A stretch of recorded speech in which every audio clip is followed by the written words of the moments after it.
On today's episode, I talk about wine, carrots, and I don't even know, just watch the show.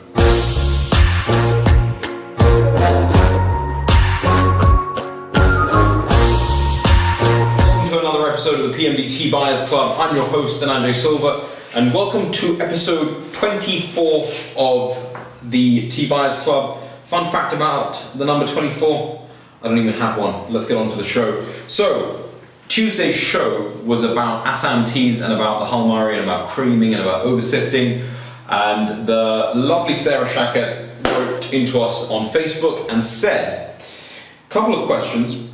Actually, first she said, great episode, informative as always, thank you very much, we tried to be here, Sarah. A couple of questions. You mentioned that the first tea looked a bit grey from over-sifting. Can you explain what over-sifting is and why it would make the leaves discoloured? 2, I saw the pic on Instagram of the creaming. First of all, thank you for following us on Instagram, and for anyone else watching, follow us at PMDT. Getting back to the question, but I still had a hard time seeing what it was on my screen. Can you describe what it looks like and why it happens? Which will kind of explain to some of the viewers why there are 2 wine glasses here, but we'll get onto this in a bit. Let me handle the first part of the question, which is, you mentioned that the first tea looked a bit grey from over-sifting. Can you explain what over-sifting is and why it would make the leaves discoloured? Well, when you manufacture tea, when you manufacture black tea, it starts off by plucking the leaf. So you pluck 2 leaves in a bud, or ideally you pluck 2 leaves in a bud, and then at that point that leaf has about 70% moisture in it. So the first aim in the manufacture process of black tea is to bring down that moisture level, because you don't want to have too much water in the leaf. You want to get down to the concentrated oils that are in that leaf. So to bring the water content down, you wither the tea. And by withering, what you do is you blow hot air. You first place the tea in a large trough, and then you blow a mixture of hot and cold air over the period of anywhere between 6 to 12 hours, depending on the climatic factors, depending on how much humidity is outside, depending on the temperature, also depending on how much surface moisture there is on a leaf as well. And you will bring down that water content in that leaf. Once you've got that water content down to the right level, and you've got a leaf that is able to sort of bend and twist, you'll then send it on to the next process, which is rolling. And rolling is where you effectively crack open the cell walls, and you let the juices inside that leaf come out and coat the outside of the leaf.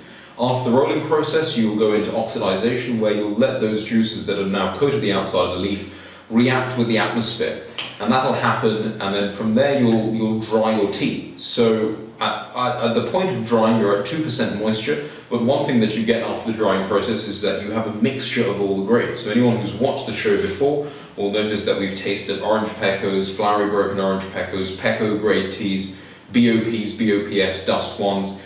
You will have all of those grades mixed in at the end of the drying process. And to then grade your teas, to have your orange Pekoe, to have your orange Pekoe 1, to have your semi-leafy teas like your flowery broken orange Pekoes, your flowery broken orange Pekoe 1s, and so on, you then start the process of grading and sifting. And what grading and sifting does is you put your black tea, your made black tea, onto Middleton and Michi machines, which will have meshes and sieves, and you'll place the tea on top, and these machines will move back and forth. And as they move, the size of the particles will start to come off the sides of the machine, because certain tea particles will weigh more than others, and depending on the slope of the machine, each particle will come out. Now, usually, tea will be sifted in this manner. Sometimes manufacturers will, something will go wrong and they'll end up over-sifting it, and they'll sift the tea for too long. So as that tea is on that machine and it's moving around, and remember, when you buy tea, when you buy good tea, you want the leaf to be black. You don't want it to be grey, you don't want it to be brown. If it's brown, it means that it's a very bad leaf, and grey will mean that it's been over-sifted. And what over-sifting does is it'll give you a grey leaf, because you're effectively working off the colour on the leaf by it moving on the actual machine. And what that'll do to the eventual cup is that you'll end up with a very light and thin cup, and you won't have any strength in the cup. So if you're having an Assam tea like we tasted on Tuesday, you want a tea that's thick, you want a tea that's robust, you want a tea that's bright and brisk. And when you over-sift, you won't get any of those things, which is why that particular tea didn't have those characteristics that the Halmari had. So I hope that answers your question on sifting and over sifting. Now to get on to the next part about what is creaming, what does it look like, and why does it happen? Well, here I've got two teas. This is the Hull Murray that we tasted on Tuesday. It is the one that I mentioned was creaming, and then here I've got a tea that we're going to taste on next week's show that's just come in today, and this is from Campion Estate in Bogon Dalal, which is in the Golden Valley in Sri Lanka. Now, as you can see, this is the Campion tea here. You've got the colour of the cup coming through. Now these teas have had some time to cool for around 25 minutes, and you can see the colour here. If I bring over the Hull Murray, you can notice a distinct difference. It's a lot thicker, it's very cloudy in colour almost. This is a desirable characteristic, and there's the way that this happens is first of all down to the tea plant. Now there's over 6,000 different varieties of tea plant all around the world. And on any tea plantation you're going to have what you call seedling tea and VP tea. Now seedling tea are tea bushes that have been grown from a particular seed. So each tea bush will be different. Each tea bush is unique from the bush that it lies next to. VPT stands for vegetatively propagated tea. Now this is a tea bush that a planter or maybe even a scientist, because in each of the tea growing countries around the world you have tea research institutes that look into pests, diseases, how to get more yield, how to look into not using pesticides and herbicides. Each research institute will look at specific tea plants, and for example you might have a seedling tea bush that reacts better to drought, or it may react better and might have a lot more resistance to pests. And if that's the case, planters or scientists will take a cutting from that plant and they will propagate it, so they'll effectively clone that bush, and then that will then become a tea bush clone.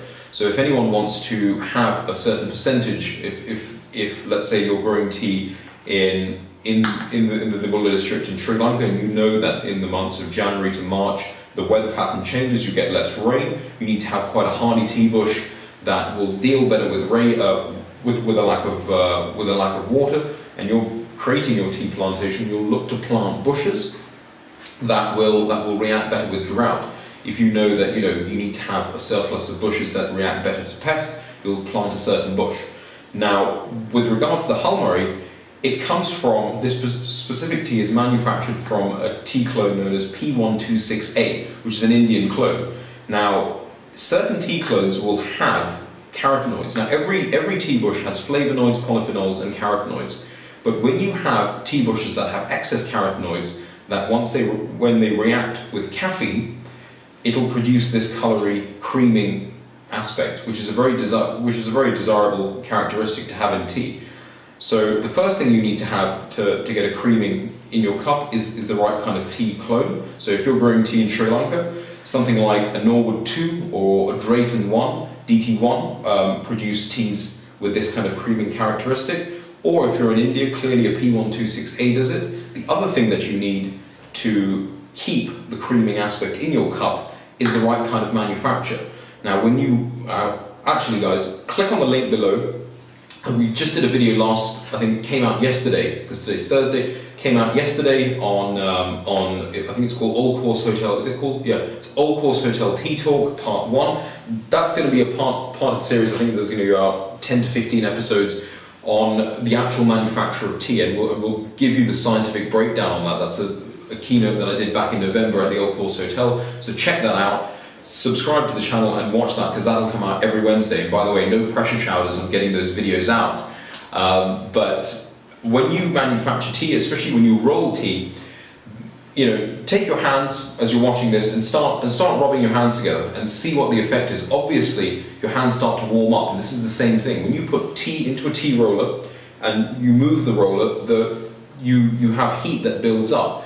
Heat isn't good for carotenoids. It breaks down carotenoids and you won't get this creaming characteristic. So two things that you need to get creaming in your cup. First of all, the right kind of clone, either something like a Norwood 2, Drayton 1, or in this case, P126A, and the right kind of tea manufacturer. So the first thing to note about this tea, because it's creaming, is that there is a clone element that has given this that has given this character. The other aspect to note is that the manufacturers on Halmari estate are expert at what they do, and this is why you get this kind of characteristic in your tea. And in fact, Sarah, for asking such a great question, I'm going to send you a sample of Halmari tea. I hope you like it. I know you like Vithanakanda. I hope the Vithanakanda has arrived in New York, and you know, have a go at this Halmari.